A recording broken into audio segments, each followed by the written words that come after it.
Billy, during one of our watch-alongs, someone asked us if we thought that DeBrincat would get a hat trick this year. I don't know if you remember, but I said he'd not only get one, I said he was getting two this year. And boy, is that prediction looking pretty solid right now. DeBrincat has already gotten his first hat trick as a Red Wing. And funny stat, his second hat trick in that building. I guess he got one with Ottawa against the Wings. No, with Chicago. It was with Chicago, yeah. Okay, so his second hat trick at LCA, but his first one as a Red Wing, that was awesome. It was. Bally Sports even asked him about it if it felt better this time around. He's like, yeah, it does.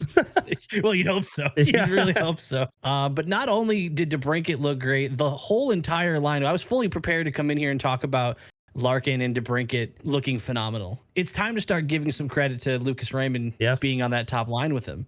The top line of Larkin between Raymond and DeBrincat combined for 9 points in the Calgary game. That's insane. They carried that offense, and none of it was through the power play. It was all through 5v5 hockey, which we're going to get into, but the power play has been phenomenal. And when it finally did cool down, because it was amazing in the Ottawa game, and then it had to cool down eventually, which it did immediately against the Flames, and then the 5v5 offense was just mwah. Yep. It was beautiful. We're a versatile team. You need that. You need one of them to be able to step up here or there, because if you completely rely on your PP, it's not going to work out in the long run. But obviously when it comes to, things like the playoffs, potentially, we've seen that power plays can be the big difference makers, that you're playing 5-on-5 against other great teams. You're stacking them nicely with them. But as soon as a penalty happens, you get that advantage, you score a goal, and suddenly ice tilted is one way. So being able to do both early in a year, fantastic. It's been a long time since we've had a line like this. And I want this for Raymond. I don't want this to be something where Raymond is constantly being overshadowed because he's with a line with the DeBrincat and Larkin. Him stepping up with 3 assists today. Yeah. That's big. That's big. And I'm glad to see him be a part of it. The rest of the offense was solid as well. Veleno got another goal, kind of. It kind of nicked off of him, but fine. Get him how you can get him. Yep.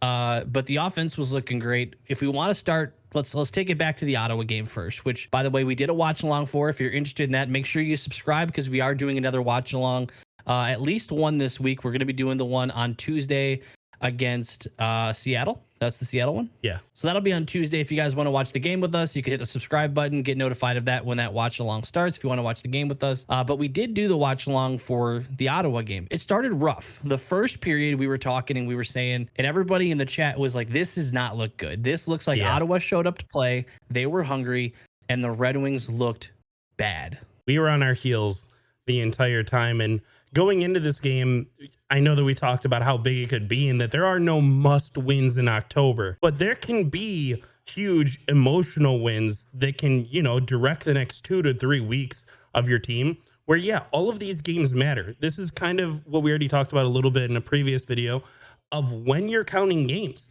Count games now.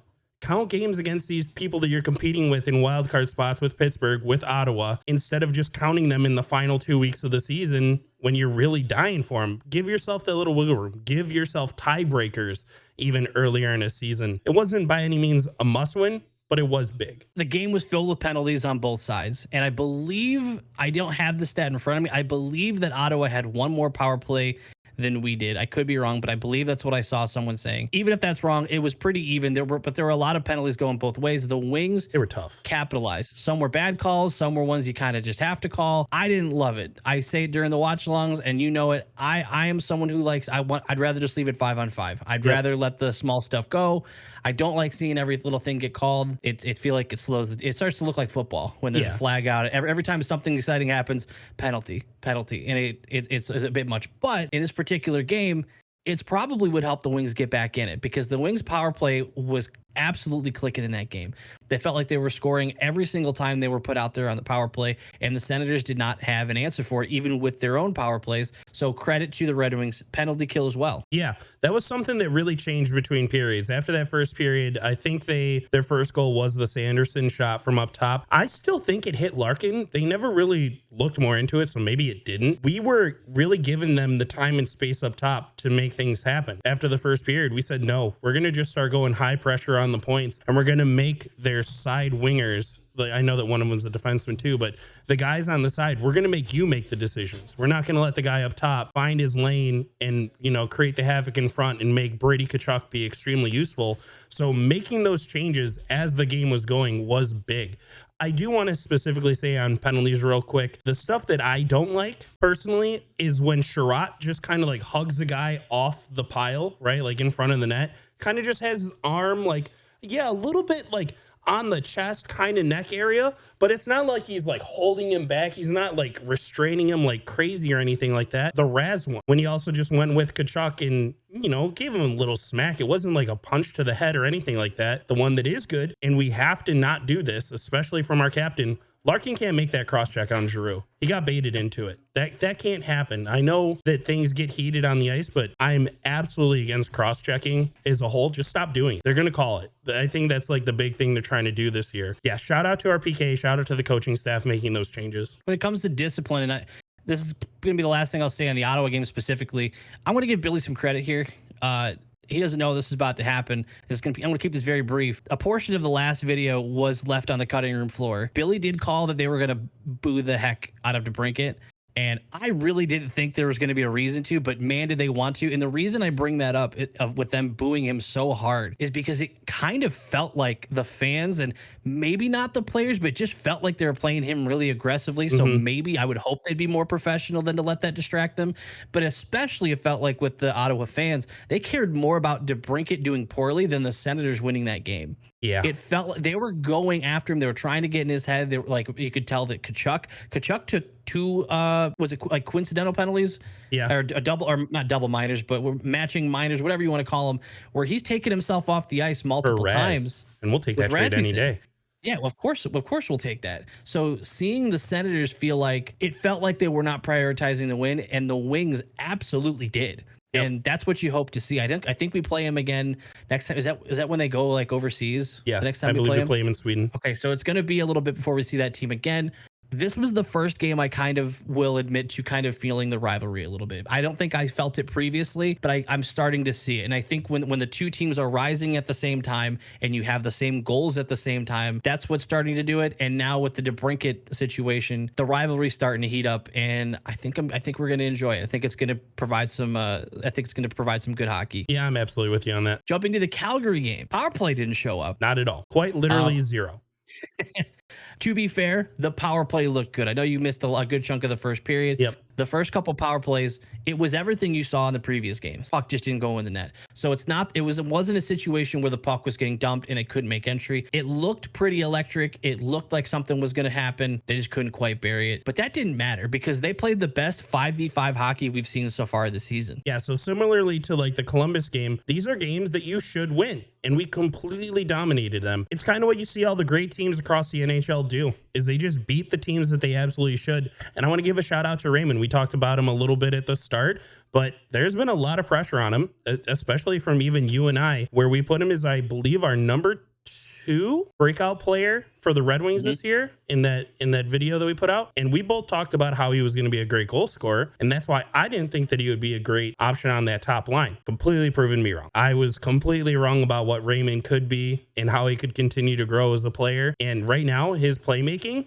huge difference. Larkin with the speed, Raymond with some hands. He gets a little grindy on the boards. We know that he got a little bigger, and he finds DeBrincat. And to be honest, you just need to find DeBrincat. That's the job. That's the entire job description of that winger position right now. Find DeBrincat. Okay, so he's been doing it. He deserves that number 1 line spot over Raz and Perron. 100% agree. And we said that this would be not just a breakout year, but hopefully a comeback year for Raymond. And something else that we said in a recent video is that maybe it's a different role. Maybe that first year where we saw him start to score, the obvious assumption is as he grows, he's going to be the goal scorer. And I'm not saying he's not going to score goals, not saying he's not going to get better at that, but he's being put in a situation where he's able to be surrounded by great players. And in this game with 3 assists, he's showing that he can just contribute offensively without having to be the one to put the puck in the net. I'm just happy to see it. I'm happy to see it for Raymond because it's somewhat at his age, he's got so much room to grow, so much potential.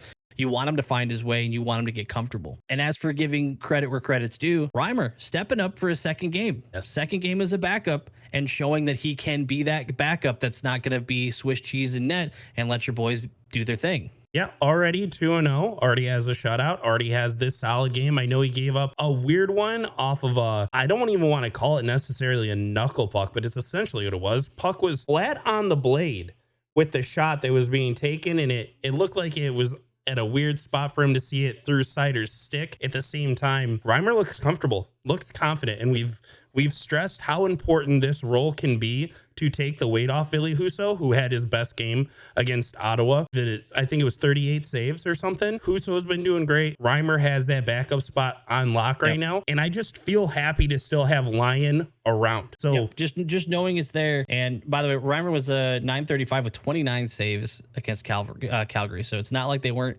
throwing the puck at the net.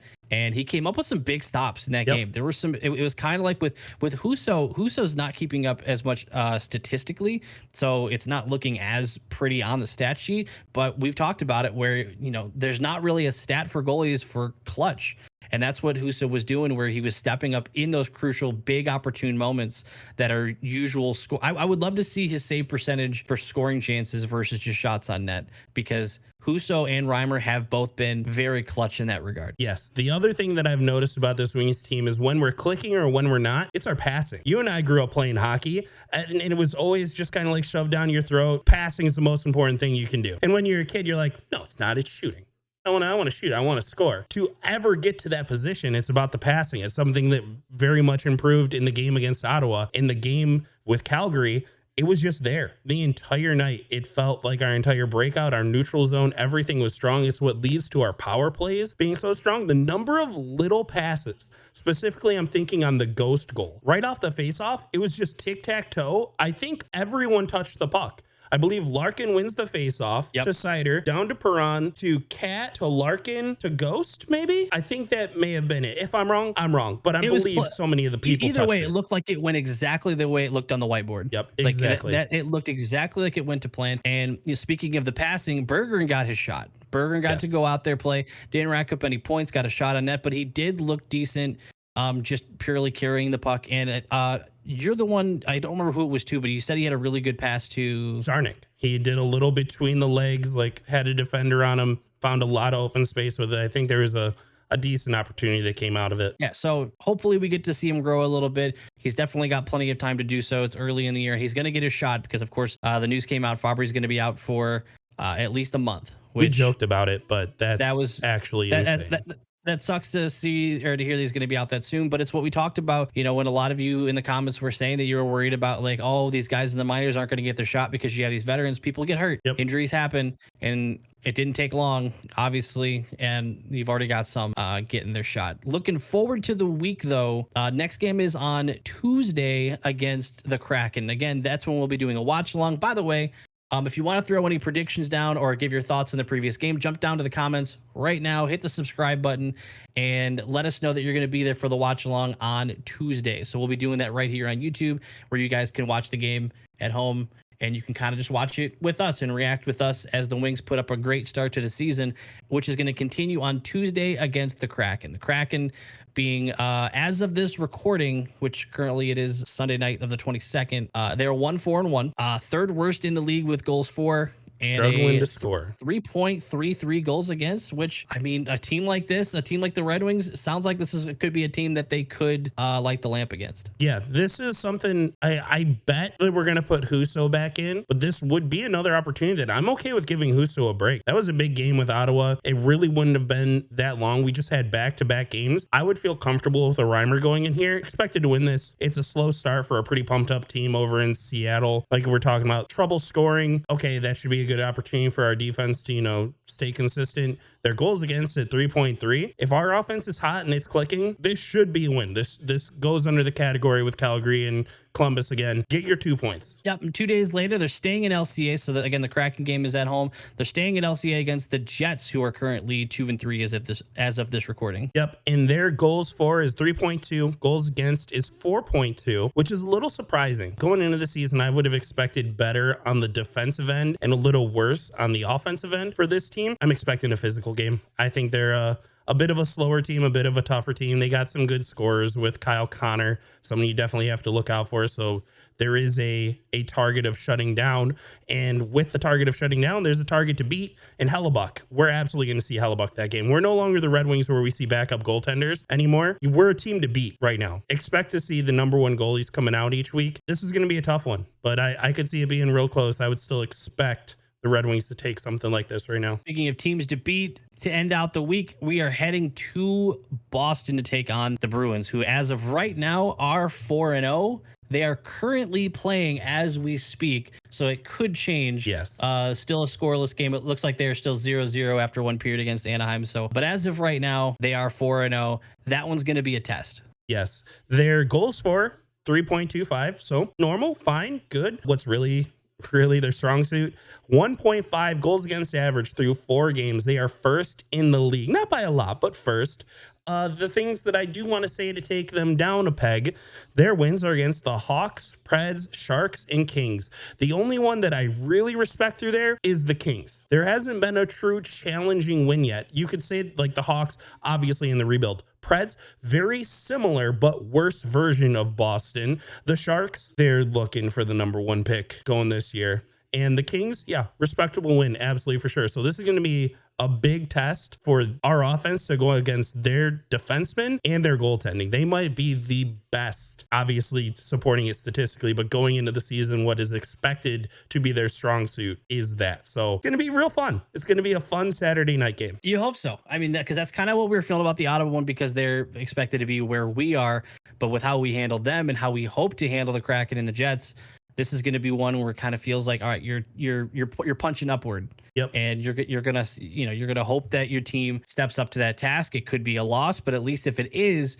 you hope the team shows a lot of promise, and you hope you don't get exposed to new areas and new issues you didn't realize you had. Once again, the watch alongs. For sure doing one on Tuesday. We might do one on Thursday as well for the Jets game. Not going to be available to do it for the Saturday Bruins game, but we're going to keep doing these watch alongs because every single time we do them, you guys keep showing up and it ends up being a great time. We get to talk hockey through the entire game.